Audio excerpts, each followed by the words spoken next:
then in that particular situation, the intention of the parties should be to, have the intention to have the legal relationship.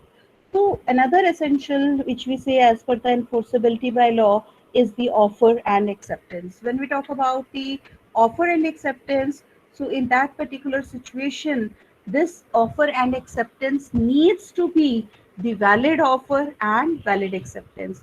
So the very first thing which we need to remember is that this particular offer and acceptance is going to give existence to a contract. Why I am using here contract is that whenever we are studying our law paper, and within that we consider that as per the first chapter we say that there is going to be the offer and acceptance. This offer and acceptance is going to give rise to the promise. Then this promise is to be combined with the consideration. Then it is going to turn into the agreement. Then this agreement plus enforceability by law is going to give rise to a contract, right? So this is what we have discussed up till now. Now, from the law point of view, whenever we are talking about a particular situation or a particular point, we consider that what is going to be the legal impact of the offer and acceptance for the formation of the contract. So now here we consider all these things as constant, that these are not going to change. We assume that this is going to be there, this are into existence. So this constant we are skipping. So from straight away offer and acceptance, we are coming to the contract. So are you getting my point or the aspect which I'm trying to explain? Yes. Yes, ma'am. Right so बाकी सारी चीजें आपकी constant रहेंगी. We will consider कि हर चीज present है. Now we have to focus only on offer and acceptance.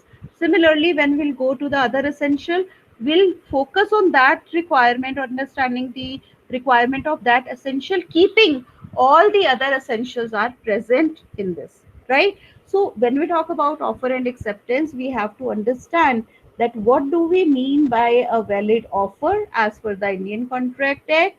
What do we mean by the valid acceptance as per the Indian Contract Act? What is going to be the legal implications if the particular offer is not a valid offer and valid acceptance, and what will be rules with respect to the communication and revocation of offer and acceptance. So whether this offer and acceptance in combination is going to give rise to a contract or not, it would depend upon that when a particular offer is a valid offer and when a particular offer is a valid when a particular acceptance is a valid acceptance as per the rules of the law. So this is what we have to understand.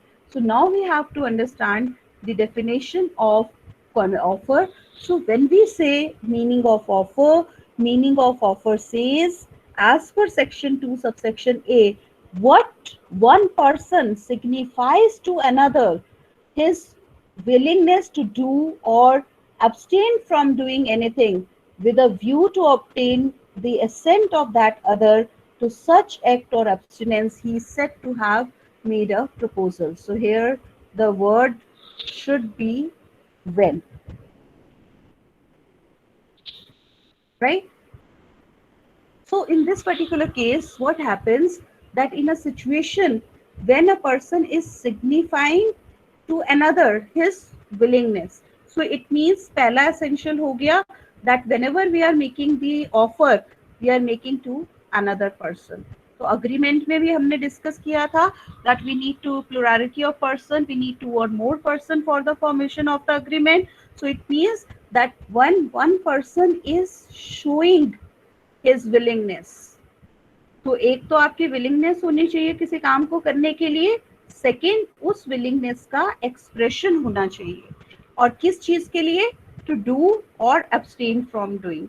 It means that it can be some act or abstinence, right? So it means that when one person shows his willingness to do or not to do anything with a view to obtain assent of that other, it means कि हमारी जो intention है उस offer को करने की, that we want to obtain yes from the other party, right? तो it means कि उस पर्टिकुलर एक्ट और एब्सटिनेंस के लिए अगर हम अपनी विलिंगनेस शो कर रहे हैं और हमारा इरादा ये है that other person should say yes to that particular proposal or that particular activity, then it is said that the person have made a proposal. So that means that the offer is being made. So in this case, what is required from the definition itself, the essential elements of the offer will come, or half of the characteristics of the valid we can say offer will exist. So one thing is that there needs to be an expression of willingness of the offer, or that is willingness by the offerer to do or abstain from doing something. So it means कि एक आपकी willingness होनी चाहिए उस activity को करने के लिए, और उस willingness का expression होना चाहिए. If we are keeping the offer in our mind, we are not expressing it, so it means we have not made an offer. So once there is willingness to do or not to do something, the expression of that willingness is there. And secondly, such expression must be made with the obtain the assent of other person. When we know in advance that the other person is not going to accept it, or other person, say if I know my friend has already purchased a new car yesterday and I am offering him to buy my old car today, so I know that he has already purchased, so it is not, I neither I have the intention to do that, and also nor there is an intention that he should say yes for that. So it means that when we talk about essential elements of an offer, तो एक तो आपकी willingness होनी चाहिए कुछ करने या ना करने की, दूसरा आपकी इंटेंशन होनी चाहिए that the other person will say yes और विल एक्सेप्ट द ऑफर. वो एक्सेप्ट करे या ना करे, that is his choice. The law gives the even the authority to the other person to accept or reject the offer. But when the person is making the offer, his intent should be that the other person should say yes to the offer. The person who is making the offer is known as offerer, and the person to whom the offer is being made is known as offeree. When the person will give his acceptance, then the other person will become the promisee or acceptor. जब तक वो acceptance नहीं देता तब तक उसका status offeree का ही रहेगा. Is it clear? Right. So next, let's move to the characteristics of the offer. One, willingness to do or not to do something. Second, it must be made to the other party. Third, it must be made with a view to obtain assent of that other. And fourth, the expression of willingness must be made with a view to create legal obligation. तो जो हमारा first essential है, intention to have the legal relationship. So whenever the offer is being made, that offer should contemplate or give rise to the legal relationship. So if the offer is being made for certain social obligations, certain emotional requirements, or certain other which does not have any intention to have legal obligation, so such an offer is not considered as a valid offer as per the law. So an offer must be capable of giving rise to legal relationship. The next comes what are the different kinds of offer. So the very first offer is the express offer. We are already aware of the meaning that when it is being expressed in the words spoken or written, it would be known as the express offer. So we can say it can be on the basis of the mode of formation or mode of making the offer. Then when we talk about the implied offer, not going to discuss in detail, when a person shows by his gestures, by his code of conduct, by his behavior that he is willing to do or not to do something, so it would be known as the implied offer. Then the next is the specific offer and the general offer.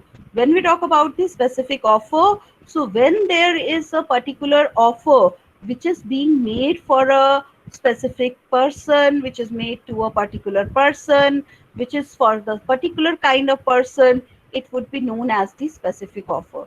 And when we'll say acceptance, so if this is a case of the specific offer, so it can be accepted by only the person to whom it is being made. So if A is making an offer to B, so only B can accept or reject. And in this particular situation, C cannot intervene and can say, okay, B is not willing, so I am ready to buy this particular thing. It will not give rise to a valid contract. So for an offer and acceptance to be a valid offer or to give rise to a valid contract, it must be accepted by the person to whom it is made, if it is a case of a specific offer. So we need to understand. Another one is the journal offer. When we talk about the journal offer is one which is made to public in journal. So in this case, three features would be there, that whenever we talk about the journal offer, this can be, not to a specific person,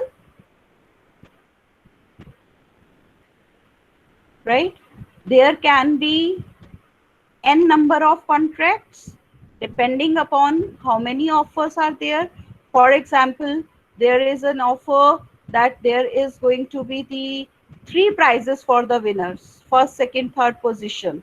So there is going to be the three contracts depending upon how many people comes on those position. If there comes two people on second position, so there is going to be the four contracts depending upon the situation.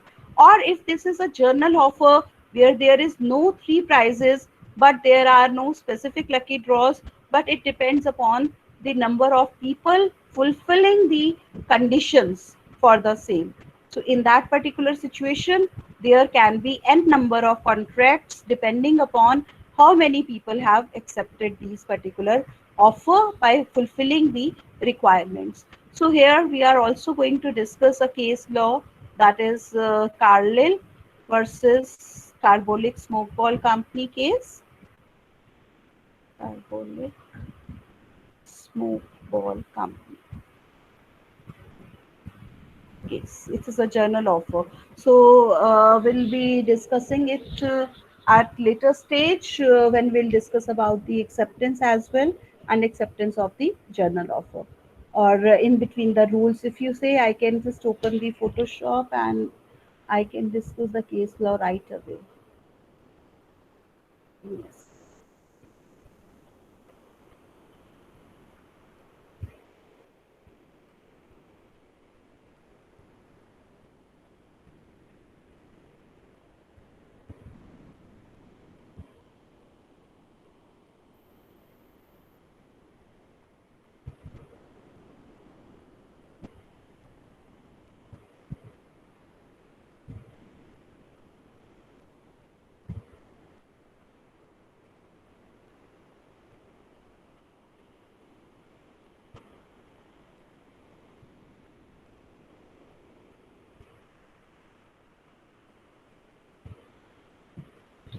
I hope my screen is visible to all of you.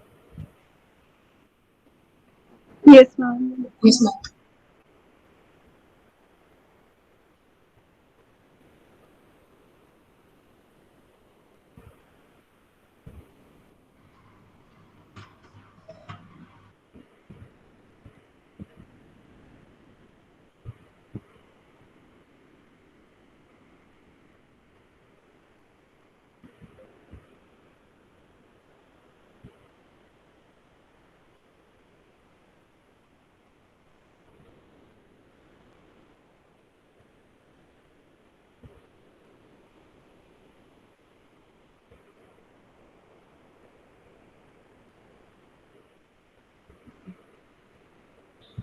So when we talk about the journal offer, so journal offer has certain requirements. Number one, that when this particular offer is made, this is being made to public in journal, right? Secondly, there can be n number of contracts. And thirdly, for the acceptance of the journal offer, there is requirement to fulfill the conditions of acceptance.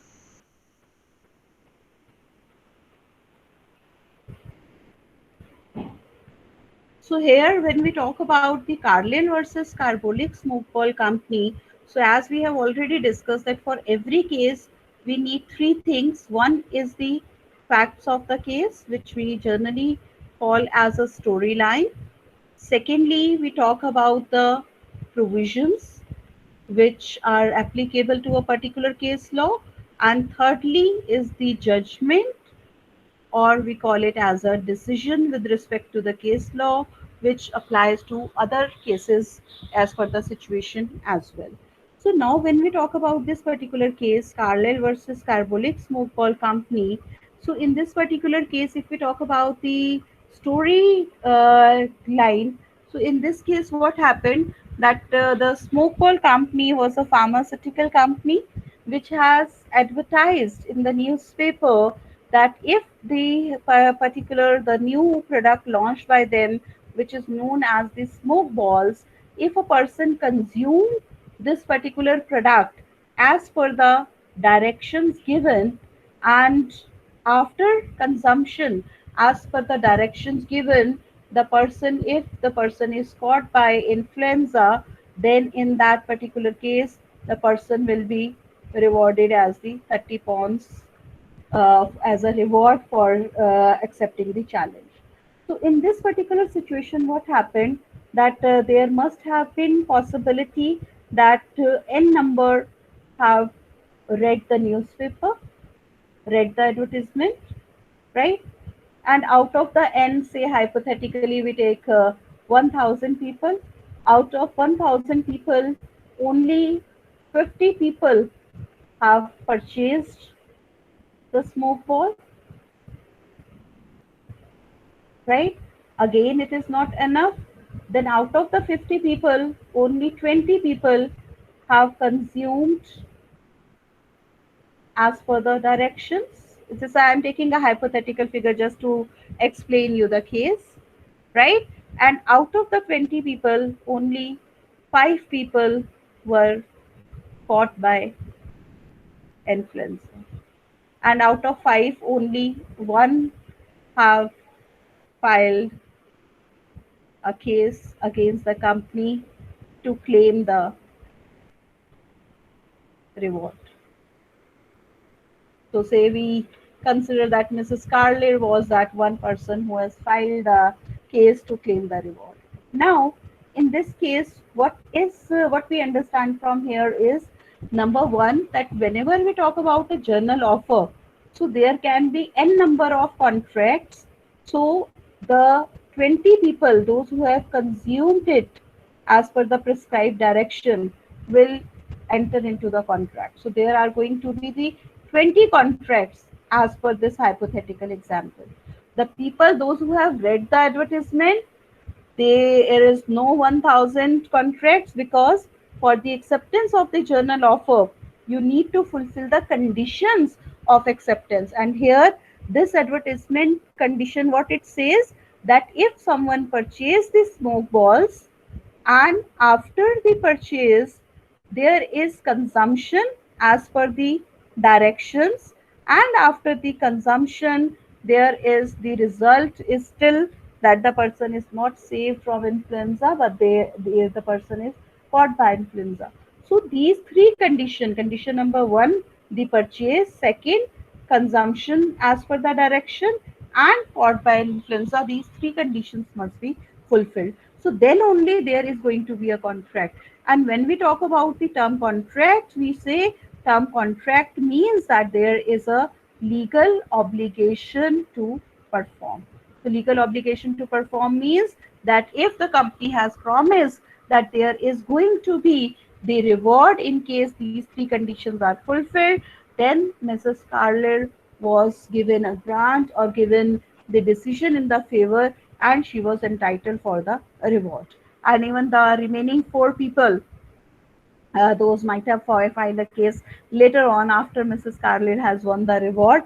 So the same case or same rule will apply to them as well. So when we talk about the journal offer, so journal offer means the offer which is made to public in journal, and therefore the acceptance of the particular journal offer there when it is going to give rise to a contract, once the acceptance is as per the prescribed conditions and fulfillment of those conditions.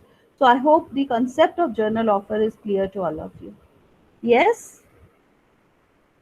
Yes, ma'am. Okay, so concept of journal offer and specific offer is clear to all of you. The specific offer will give rise to a contract only when it is being accepted by the specific person to whom it is being made. Journal offer can be accepted by any person after fulfilling the required condition, and there can be n number of contracts, or if there any specific contracts are being given, then there will be these restricted number of contracts. Now we move to the valid requirements or requisites or legal conditions or rules for the valid offer. So the very first rule is that offer must give rise to legal consequences and must be capable of creating legal relations. So this point we have discussed n number of time, so we are not going to spend much time on that. The social offers where the intention is not to have the legal relationship will not give rise to a contract. So for the formation of a contract, one offer should be a valid offer. It means it should satisfy all the conditions to be a valid offer. So all the conditions which we are going to discuss now, all the conditions must be satisfied. And case law of Balfour versus Balfour, we have already discussed. So we are not going to discuss this case. Anyone who doesn't have the clarity with respect to this case can ask the question. Yes, all my dear students present today, do we need to repeat this case law? Ma'am, may you please repeat it? Okay, when we talk about the case law of Balfour versus Balfour, in this particular case law, Mr. and Mrs. Balfour were out of the town for vacation, wherein Mr. Balfour had to come back due to his professional commitments, and Mrs. Balfour had to stay there only because of the ill health, as the doctor advised not to travel. So that point in time, Mr. Balfour promised her to send certain amount of money to maintain herself at that particular place where they were staying, to meet out certain kind of expenditure. But later on, there were certain differences between the parties, and Mr. Belfer stopped sending money to Mrs. Belfer. Mrs. Belfer filed a case against Mr. Belfer to claim that money, and it was held that when the contract have been formed, there was no intention to have legal relationship. So when the particular offer was being made, it has been accepted by Mrs. Belfer. Mr. Belfer said that you stay here, and I will be sending you this much of money so that you can maintain or you can meet out your expenditure. So there is offer, there is acceptance, but there is no contract. Why there is no contract? Because when this offer has been made out of the social obligation, social commitment, social promise, Mr. Belfer has promised Mrs. Belfer to send that money. So there was no intention to have legal relationship with respect to that. So when there was no intention to have legal relationship, so that point in time, it does not give rise to a contract. And when there is no contract, there is no legal obligation. And if there is no legal obligation, the parties are not bound to perform their promises. Is it clear now? Yes, ma'am. Okay. So we move to the next essential or the requirement of a valid offer. That is, an offer must be clear, definite, certain, or capable of being made certain. Now, in this case, when we talk about the term clear, so it means that there should be clarity that with respect to which specific thing, willingness to do, that is willingness to do or not to do something, that is the subject matter of the contract. So what is the subject matter? It should be clear. Or if it is not clear, then it should be capable of being made certain than what it is all about. For example, A says to B, A is the owner of a particular house, and he wished to get his house in decorated or done interiors for his house from a B who is a professional. So if there is a statement by A that I want my house to be as beautiful as heaven, so it is neither clear and it is not certain, right? I want my house to be as beautiful as heaven. So it means that there is no clarity or no certainty, and we had put best of his effort, all the money, investment, and after completion of the project, A says, no, I am not going to pay you because it is not as beautiful as heaven, right? So there is no clarity with respect to what they are going to do, what is going to be the subject matter. But A says to B, I want my house in this particular manner, and B provides the option or the samples of house A, B, C, and D. And out of these samples or the particular designs, A has selected that I am happy with this C design, so I am going to opt for this particular design or this particular option. So here it is capable of being made certain. So contract will be there, legal obligation will be there. But in the first case, the first example, the first statement, it is not capable of being made certain, it is not clear, then in that particular scenario, there is not going to be a contract as the requirement of valid offer is not being met. So when there is going to be a contract, keeping all the other things constant, all the other basic requirements by enforceability by law, with respect to the agreement, with respect to the consensus, with respect to the legal obligation, all the things are there. So keeping all the other things constant, क्या उस particular offer में clarity है, क्या वो particular offer definite है, certain है, या उसको सर्टेन असेस किया जा सकता है या नहीं, it would decide that whether a particular offer is a valid offer or not, right?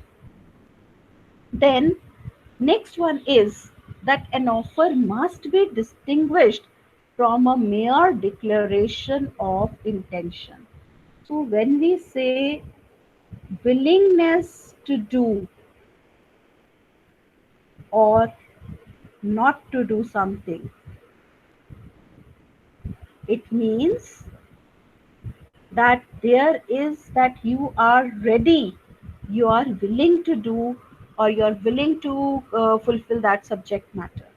So if there is no intention, no willingness to do that particular thing, then in that particular situation, it is not going to give rise to offer.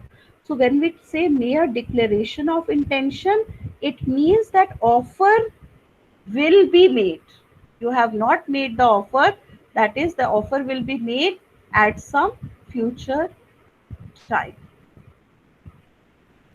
It means कि अभी हमने offer नहीं दी है, but at certain future time we will be willing to do that particular thing. So an offer must be distinguished from mere declaration of intention. If A says that I am planning to sell my house, planning to sell my house does not mean that B says, okay, I am ready to buy your house and there is a contract. No. Here the planning is going on, you are thinking, but you have not made the offer. The offer will come at some future date. So similarly, the case law is there that a father told to his would-be son-in-law that his daughter would have a share in the property after the death of his wife. It was held that the particular statement contained a statement of intention only. There is no written agreement or no intention that this is going to happen. So just declaration of intention cannot give rise to the contract that at later stage when there is a death of his wife and the particular son-in-law came forward and file a case that you said one point in time that your daughter will have the share. Now the situation has come, so now you give us our share. So it cannot happen. The court of law held that it was mere a declaration of intention. There has been no offer, no willingness to do that particular thing that point in time. Hence, if there is no offer, so even if it is accepted, it will not give rise to a contract. So this is not going to give rise to a contract if there is no offer. So only acceptance cannot give rise to a contract. So the offer needs to be there, and offer needs to be a valid offer as such. Now, the second and I say the last point for today, which is very important. Sometimes you get a half question on this particular point only. So when we are discussing number of items, so I'll be telling you in lecture only that this particular point can come as a separate question as well.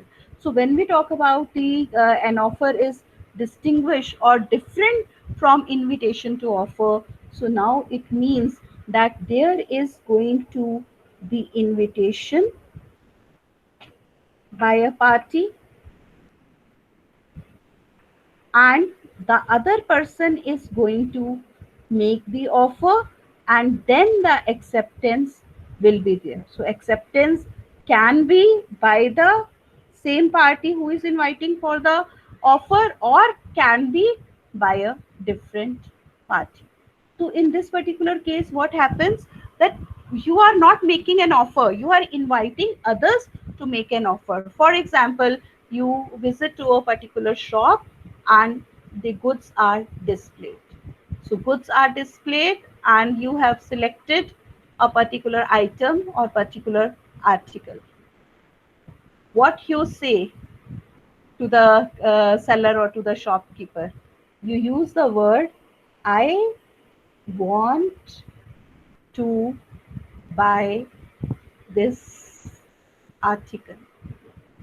So sometimes the price tag is there, or sometimes we ask for the other option, that is there any other shade or color or design in this particular article or not. So when we use the word I want to buy this article, it means we are making an of making a offer, right? Here goods are displayed, seller is there, but seller is not making an offer. Seller is inviting others to make an offer. So that invitation, when I am saying that I want to buy this article, so it doesn't mean that invitation and my offer will give rise to a contract. Seller is bound to make to sell that product. The seller will say, sorry ma'am, this particular article is defective. Sorry, this particular article is only for the display. Sorry, this particular article is already been sold. Anything seller can refuse, seller can reject the offer. But legally we cannot say that you have displayed the goods and I have selected the goods, so you are bound to sell, you are there is compulsion to sell this particular item. So it cannot happen. So we have to understand that an offer is different from invitation to offer. So it says that in case of an invitation to offer, receive offer, the person sending out the invitation does not make an offer but only invites the other party to make an offer. Such invitations for offers are therefore not offers. This is the legal point, the legal aspect we have to understand in the eyes of law, and do not become agreement by their acceptance. तो इस case के अंदर अगर invitation to offer है तो वो contract को rise नहीं देगा. For example, advertisement for the sale of goods, sending out the quotations for the particular price, catalog of prices or display of goods with prices marked thereon. In all these situations, these are not giving rise to offer. These are mere giving rise to invitation to offer. So once the offer is being, the person is being invited to offer, the other person is going to make an offer, and then followed by acceptance, there is going to be a contract. So it means at this particular stage where invitation to offer and offer is combined, there is no contract. I hope this concept is clear to all of you. Invitation to offer, जब offer देंगे तो contract नहीं होगा, but when the person is invited to offer, offer is being made, such offer is being accepted, then it will give rise to a contract. Right? I think remaining rules we can discuss at later stage. Just discuss the example of this particular point only. Advertisement for sale of goods by auction. Now, in this particular case, there has been an advertisement where there is mentioned that the auction will take place of certain articles at a particular place, right? Now, in this case, A traveled all alone to London for the auction and he found that auction has been cancelled. He sued for compensation and it was held by the court of law that this was not an offer, it was a mere statement and there is no, this was an invitation to offer. So this is not going to give rise to a contract. The person cannot sue or person cannot claim the cost of cancellation of auction. So say suppose there is a auction sale advertisement, right? And A happened to the auction is not being cancelled. A happened to be in the auction. A is there, right, as a buyer. When the particular auction of a particular product happens, A is going to make a bid. So that bid is going to be the offer.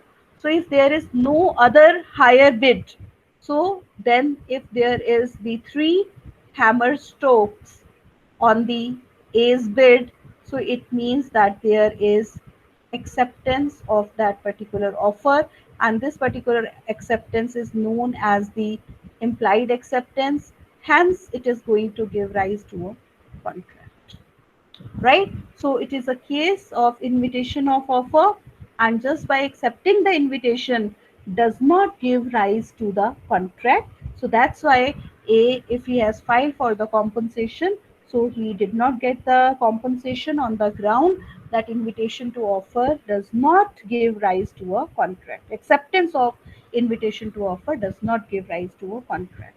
So similarly, display of the goods, then catalog and price list, and invitation to the tenders, all these things are not giving rise. All these are invitation to offer. In continuation, another example or case law, statement of lowest price. So when there is the question by a buyer that do you have this particular product, the seller says yes. Buyer asks, what is the price of this particular product? The seller gives the price of the quoted the price of this particular product. And the buyer says, okay, I am ready to buy it for this particular price. Seller says, sorry, I am not ready to sell at that particular price. Buyer files a case that you have shared me the amount of the particular product, you have shared me, quoted me the price of the particular product, so you are bound to sell. So it was held that just sharing the price of the product or just giving the quotation of the product does not give rise to a contract, does not amount to his that he is willing to sell. So in this case, Harvey versus Fisher, the same situation happened that A has sent a telegram to B asking that will he sell the bumper hall pen and what will be the lowest price. So B replied that the lowest price will be $900. A sent his acceptance.